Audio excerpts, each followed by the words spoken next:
कधी कधी लहान मुलं झोपताना हट्ट धरतात की मला एक छान गोष्ट सांग. पण विचार करा, जर साक्षात बादशाह अकबरच असा हट्ट धरून बसले तर. आणि तोही साधासुद्धा हट्ट नाही. त्यांना ऐकायची होती एक अशी गोष्ट जी कधीही संपणार नाही. आता विचार करा, गोष्ट म्हटली की ती कधीतरी संपणारच. पण बादशाचा हट्ट तर पुरवायलाच हवा होता. मग आपल्या चतुर बिरबलाने असं काय डोकं लावलं की बादशाह अकबराला स्वतःहून म्हणावं लागलं, पुरे झालं बिरबल, आता मला झोपू दे. बिरबलाची ती फुरफुरवाली युक्ती नक्की काय होती आणि त्याने बादशाची झोप कशी उडवली हे जाणून घेण्यासाठी आजचा हा अतिशय मजेशीर व्हिडिओ शेवटपर्यंत नक्की पहा. चला तर मग सुरू करूया आजची भन्नाट गोष्ट, कधीही न संपणारी गोष्ट. एका रात्रीची गोष्ट आहे. बादशाह अकबर आपल्या मखमली बिछाण्यावर पडले होते, पण त्यांना काही केल्या झोप येत नव्हती. विचारचक्र सुरू होतं आणि मन कशातच रमत नव्हतं. शेवटी त्यांनी बिरबलाला पाचारण केलं. बिरबल दरबारात हजर झाला तेव्हा बादशाह म्हणाले, बिरबल, आज मला झोप येत नाहीये. मला एक अशी गोष्ट सांग जी खूप लांब असेल, इतकी लांब की ती कधी संपलीच नाही पाहिजे. बिरबल क्षणभर विचारात पडला. त्याला माहित होतं की जर त्याने एखादी खरी गोष्ट सांगायला सुरुवात केली तर बादशाह मध्ये मध्ये प्रश्न विचारतील आणि ती गोष्ट संपली की पुन्हा दुसरी गोष्ट सांगायला सांगतील. बिरबलालाही झोपायचं होतं, म्हणून त्याने एक शक्कल लढवली. तो म्हणाला, जहापना, मी तुम्हाला एक अशी गोष्ट सांगतो जी खरंच कधी संपणार नाही. पण अट एकच आहे, मी गोष्ट सांगताना तुम्ही मध्ये बर मग पुढे काय असं म्हणत राहायचं, जेणेकरून मला समजेल की तुम्ही ऐकत आहात. बादशाह आनंदाने तयार झाले. बिरबल सांगू लागला, एका विशाल जंगलात एक महाकाय वडाचं झाड होतं. त्या झाडावर हजारो पक्ष्यांची घरटी होती. एकदा एका शिकाऱ्याने त्या झाडाखाली खूप सारं धान्य टाकलं आणि त्यावर एक मोठं जाळं पसरवलं.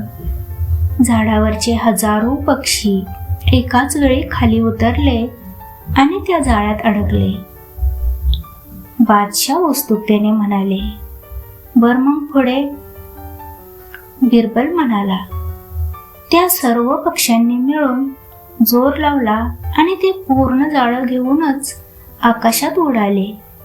पण उडताना ते जाळं एका दुसऱ्या मोठ्या झाडाच्या फांदीत अडकलं. आता त्या जाळ्यात हजारो छोटे छोटे छिद्र होते आणि त्यातून पक्षी एक एक करून बाहेर पडू लागले. अकबर बादशाह पुन्हा म्हणाले, बर, मग पुढे काय झालं? बिरबल म्हणाला, मग काय? पहिला पक्षी त्या छिद्रातून बाहेर उडाला. हुर्र. 2 सेकंद थांबून बिरबल पुन्हा म्हणाला, मग दुसरा पक्षी बाहेर उडाला. हुर्र. पुन्हा थोड्या वेळाने आता तिसरा पक्षी बाहेर उडाला. हुर्र.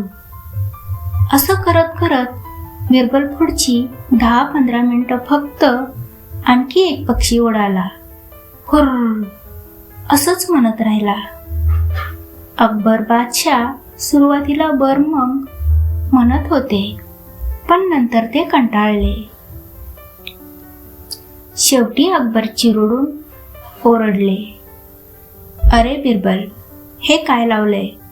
हे फुरफुर कधी थांबणार? त्या पक्ष्यांच्या पुढे काय झालं ते सांग ना. बिरबल अगदी शांतपणे आणि हसत म्हणाला, जहापना, घाई करू नका. अजून तर फक्त 50-60 पक्षी उडाले आहेत. जाळ्यात तर हजारो पक्षी आहेत. जोपर्यंत एक एक करून सगळे पक्षी उडत नाहीत तोपर्यंत ही गोष्ट पुढे कशी जाणार? आता पुढचा पक्षी उडाला. फुर्र. बादशाह अकबराला आपली चूक आणि बिरबलाची चतुराई दोन्ही लक्षात आली. ते मोठ्याने हसले आणि म्हणाले, थांब बिरबल, पुरे झालं. मला समजलं की कधीही न संपणारी गोष्ट ऐकणं किती कठीण आहे. मला आता खूप छान झोप येते. तू खरोखरच महान आहेस. बिरबलाने बादशाह अकबराचा हट्ट कसा जिरवला हे तुम्ही पाहिलत. शेवटी चतुर तोच जो संकटातही मार्ग शोधून वेळेची किंमत समजावून सांगतो. आजची ही मजेशीर गोष्ट तुम्हाला कशी वाटली? कमेंटमध्ये नक्की सांगा. आणि हो, आनंदजींनी म्हटल्याप्रमाणे तुम्हालाही वाटलं का? काय डोकं आहे बाबा बिरबलाचं. तुमच्या कमेंट्समुळेच मला नवनवीन गोष्टी शोधायला स्फूर्ती मिळते.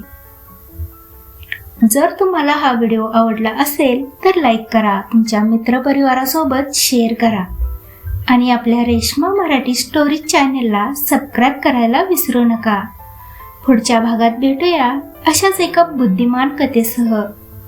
तोपर्यंत पाहत राहा रेश्मा मराठी स्टोरीज. धन्यवाद.